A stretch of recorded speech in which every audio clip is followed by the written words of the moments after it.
Idukki revenue ജില്ലാ school കലോത്സവത്തിൽ വിധികർത്താക്കൾക്കെതിരെ പ്രതിഷേധവുമായി മത്സരാർത്ഥികളും രക്ഷിതാക്കളും. കോഴ വാങ്ങി വിജയികളെ പ്രഖ്യാപിക്കുന്നു എന്നാണ് ആരോപണം.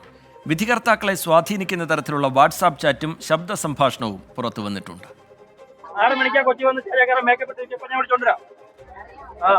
ഇവരൊക്കെ പറയാം, ഇവരെന്താ പറയുന്നത്, മത്സരം നിർത്തിവെച്ചു. എന്താലോചിക്കണേ ഈ മേക്കപ്പെട്ട്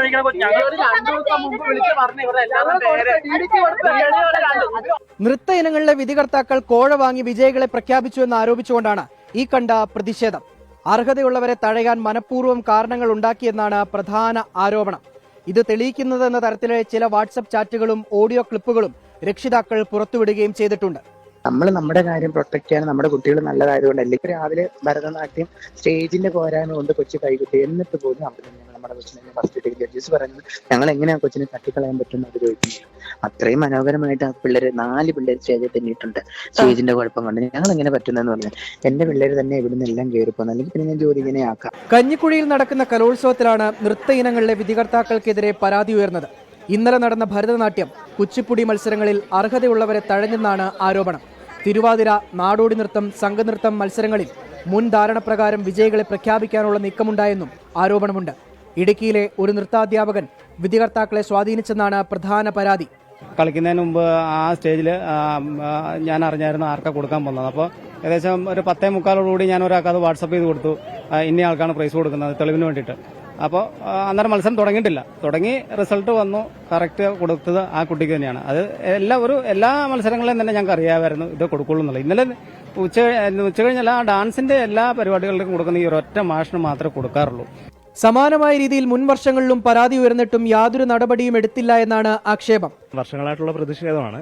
ഇന്ന് നമുക്ക് അതുപോലെ തെളിവുകൾ കയ്യിൽ കിട്ടിയതുകൊണ്ട് മാത്രമാണ് ഇന്ന് ജഡ്ജസ് വന്നിരിക്കുന്ന ആ സമയത്ത് തന്നെ എല്ലാവരും രക്ഷിതാക്കളും അധ്യാപകരും വിദ്യാർത്ഥികളും എല്ലാവരും കൂടെ ഒരുമിച്ച് പ്രതിഷേധിക്കുകയായിരുന്നു. അതിനെ തുടർന്നാണ് ആദ്യമേ മത്സരമായിട്ട് മുമ്പോട്ട് പോകാൻ തന്നെയായിരുന്നു സംഘാടകർ തീരുമാനം. പക്ഷേ എല്ലാവരും ഒറ്റക്കെട്ടായിട്ട് നിന്നതുകൊണ്ട് മാത്രമാണ് ഞങ്ങളെ കേൾക്കാൻ തയ്യാറായത് പോലും. കലോത്സവത്തിലെ കല്ലുകടിയിൽ മത്സരാർത്ഥികൾക്ക് വിഷമവും കടുത്ത അതൃപ്തിയുമുണ്ട്. ഈ കഴിഞ്ഞ കട്ടപ്പന സബ് ജില്ല മുതൽ നമ്മൾ അനുഭവിക്കുന്നതാണ് ഇത്രയും വേദന. മാനസികമായിട്ടും ശാരീരികമായിട്ടും എത്ര സ്ട്രെസ് എടുത്തിട്ടാണ് നമ്മൾ ഇത്ര ഇവിടെ എത്തിച്ചേരുന്നറിയാം. നമ്മളെ ഒരു കോമാളി വേഷം കെട്ടിക്കുക, ശരിക്കും അടുത്തുപോകും. യോഗ്യതയുള്ളവരെയാണ് വിധികർത്താക്കളായി നിയോഗിച്ചതെന്നും പരാതിയിൽ അന്വേഷണം നടത്തുമെന്നും വിദ്യാഭ്യാസ ഡെപ്യൂട്ടി ഡയറക്ടറും വ്യക്തമാക്കി. അവരിങ്ങനെ ആരോപണം ഉന്നയിക്കുന്നു എന്നുള്ളതേ ഉള്ളൂ. നമുക്കതിനകത്ത് തെളിവും കാര്യങ്ങളൊന്നുമില്ല. നമ്മളെ കൃത്യമായിട്ടുള്ള ആളുകളെയാണ് വിളിച്ചത്. അതൊക്കെ ഒരുപാട് ഒരു പബ്ലിഷ് ചെയ്തതായിട്ട് നമ്മൾ അറിഞ്ഞിട്ടുണ്ട്. അന്വേഷണം നമ്മൾ വിജിലൻസിൽ കൊടുത്തിട്ടുണ്ട്. നൃത്ത ഇനങ്ങളിലെ മത്സരങ്ങൾ മറ്റൊരു ദിവസത്തേക്ക് മാറ്റിവെച്ചിരിക്കുകയാണ്. സാധാരണക്കാരായ മത്സരാർത്ഥികൾക്കും അധ്യാപകർക്കും സാമ്പത്തികമായി ഉൾപ്പെടെ ഉണ്ടാകുന്ന വലിയ ബുദ്ധിമുട്ട് ചില്ലറയൊന്നുമല്ല. എന്തായാലും ഈ പ്രശ്നങ്ങളൊക്കെ പരിഹരിച്ച് അടിയന്തരമായി കലോത്സവം നല്ല രീതിയിൽ പൂർത്തിയാക്കണമെന്നാണ് എല്ലാവരുടെയും ആവശ്യം. മുഹമ്മദ് യഹിയയ്ക്കൊപ്പം രാഹുൽ വിജയൻ, 24 ഇടുക്കി. പൊതുജനം കഴുതയല്ല സാർ. വലിയ പ്രതിഷേധമാണ് രക്ഷിതാക്കളുടെ ഭാഗത്തുനിന്ന്, മത്സരാർത്ഥികളുടെ ഭാഗത്തു നിന്നൊക്കെ നമ്മൾ കണ്ടത്. വിധികർത്താക്കൾ കോഴ വാങ്ങി വിജയികളെ പ്രഖ്യാപിക്കുന്നു എന്നുള്ളതാണ് ഉയരുന്ന ആക്ഷേപം. തിരുവാതിര, നാടോടി നൃത്തം, സംഘനൃത്തം മത്സരങ്ങളിൽ മുൻധാരണ പ്രകാരം വിജയികളെ പ്രഖ്യാപിക്കാനുള്ള നീക്കമുണ്ടായി എന്നുള്ള പരാതി ഉയർന്നു കേൾക്കുന്നുണ്ട്. കാണാം ചില പ്രതികരണങ്ങൾ. ഇത് ഇന്നും ഇന്നലെയും തുടങ്ങിയ കാര്യങ്ങളല്ല, വർഷങ്ങളായി നടന്നു വരുന്ന കാര്യം. നിരന്തരം നമ്മൾ ഇതിന്റെ പരാതി കൊടുക്കുന്നു, DDA കാണുന്നു, DOA കാണുന്നു, എല്ലാം നടത്തുന്നുണ്ട്. പക്ഷേ ഇതിനൊന്നും വേണ്ട ഒരു നടപടിക്രമങ്ങൾ ഇതുവരെ നടന്നിട്ടില്ല. ഒരു കാര്യങ്ങളും വ്യക്തമായ ഒരു ധാരണയും ഇതിന്റെ ഒരു കാര്യത്തിൽ ഒരു മേഖലയിലും ഉണ്ടായിട്ടില്ല.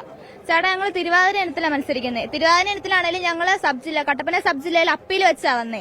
അപ്പീലിലാണെങ്കിലും അപ്പീൽ കിട്ടാത്ത തരത്തില് നല്ല മാർക്ക് ഡിഫറൻസിലായിരുന്നു വെച്ചത്. പിന്നെ അത് മാത്രമല്ല, ഞങ്ങൾ പൈസ മുടക്കി അവിടെ വരുന്നത്, നല്ല രീതിയിൽ കാശ് മുടക്കുന്നുണ്ട്. എല്ലാവരും സാമ്പത്തികമായിട്ട് വളരെ മോശമുള്ള വീട്ടിൽ നിന്ന് തന്നെയാണ് വരുന്നത്. അപ്പൊ ഈ ഓരോ തവണ അങ്ങോട്ട് വരുമ്പോഴും ഇങ്ങോട്ട് വരുമ്പോഴും പൈസ, ഡ്രസ്സിന്റെ വാടക, ഇത് ഓർണമെന്റ്സ് എല്ലാം കൂടെ തന്നെ നല്ല പൈസ തന്നെ ആവുന്നുണ്ട്. ഇവരിതിങ്ങനെ കാണിച്ചു കഴിയുമ്പോഴത്തേക്കും ശരിക്കും ഞങ്ങൾക്ക് ബുദ്ധിമുട്ടുണ്ട്.